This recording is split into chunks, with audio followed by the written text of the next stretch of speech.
Hello दोस्तों, बहुत बहुत स्वागत है आपका देश के नंबर 1 बिजनेस चैनल जी बिजनेस के सोशल मीडिया प्लेटफॉर्म्स पर। मैं हूं आपके साथ प्रशांत पांडे। दोस्तों, वक्त वक्त पर हम आप तक बहुत ही बेहतर जानकारियां लेकर आ रहे हैं, चाहे वो फाइनेंस की बात हो, चाहे बिजनेस की बात हो, या आम आपके हितों से जुड़ी हुई जानकारियां, या फिर बिजनेस ऑफ सिनेमा के जरिए फिल्मी दुनिया की तमाम हलचल, वहां के कारोबार और वहां की क्या हलचल है, क्या ट्रेंड्स हैं, इन सारी चीजों को हम आप तक वक्त वक्त पर ला रहे हैं। और बहुत बहुत शुक्रिया कि आप लगातार इन सारे कंटेंट को, इन सारे कैप्सूल्स को बहुत पसंद कर रहे हैं और आपके रिएक्शंस, आपकी तारीफें हमारा हौसला बढ़ा रही हैं। आज भी मैं एक विशेष जानकारी के तहत यहां पर आया हूं, इस हमारे खास सेगमेंट जनहित में जारी जानकारी के जरिए। और यह जानकारी आपके लिए बेहद जरूरी है, और वो इसलिए कि अगर आप गूगल पे, जिसे आप शॉर्ट फॉर्म में जी पे कहते हैं, उसका धड़ल्ले से इस्तेमाल कर रहे हैं, तो मेरी दी हुई इस जानकारी पर जरा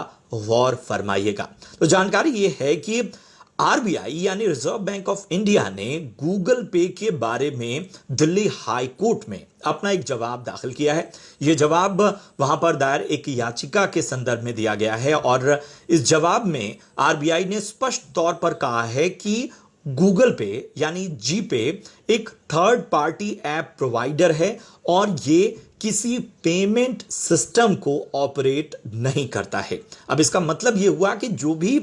पेमेंट सिस्टम ऑपरेटर्स हैं, उनकी लिस्ट में गूगल पे नहीं आता है। इसके साथ ही एक अहम बात जो आरबीआई ने अपनी जानकारी में, अपने जवाब में दाखिल की है, वो ये है कि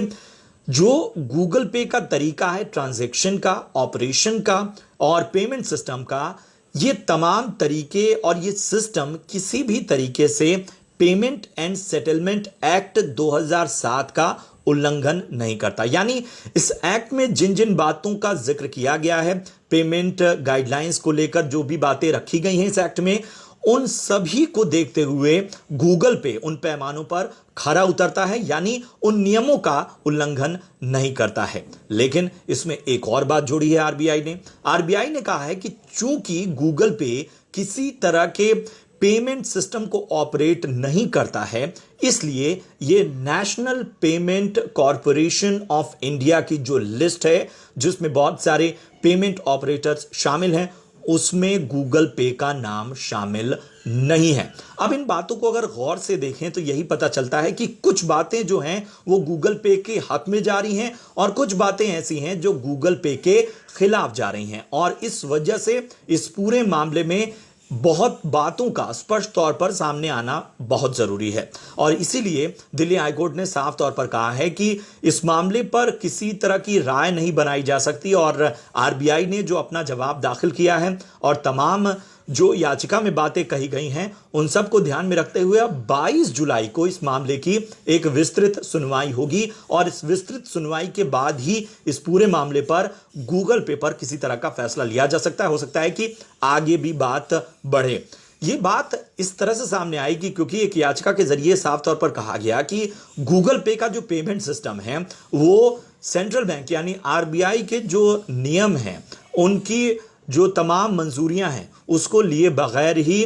ट्रांजैक्शन कराए, यानी वित्तीय लेन देन की सुविधा अपने जो ग्राहक हैं उन्हें प्रदान कर रहा है। यह बात आरबीआई ने मानी है कि जो पेमेंट ऑपरेशन सिस्टम है, उसमें कहीं से भी ये फिट नहीं बैठता है, और एक पेमेंट ऑपरेशन का जो अधिकार होना चाहिए, उन सारी बातों को लेकर एक धुंधलापन जरूर मौजूद है। लेकिन जो national payment corporation of India, उस लिस्ट में इसका शामिल ना होना और आरबीआई का इस तरह से तमाम बातों को स्पष्ट तौर पर रखना,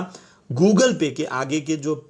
ट्रांजैक्शन के भविष्य हैं उस पर सवालिया निशान खड़े करता है। हालांकि अभी भी 22 जुलाई को विस्तृत सुनवाई, और उस पूरे मामले की सुनवाई के बाद जो भी बातें सामने आएंगी उसका हमें इंतजार करना होगा।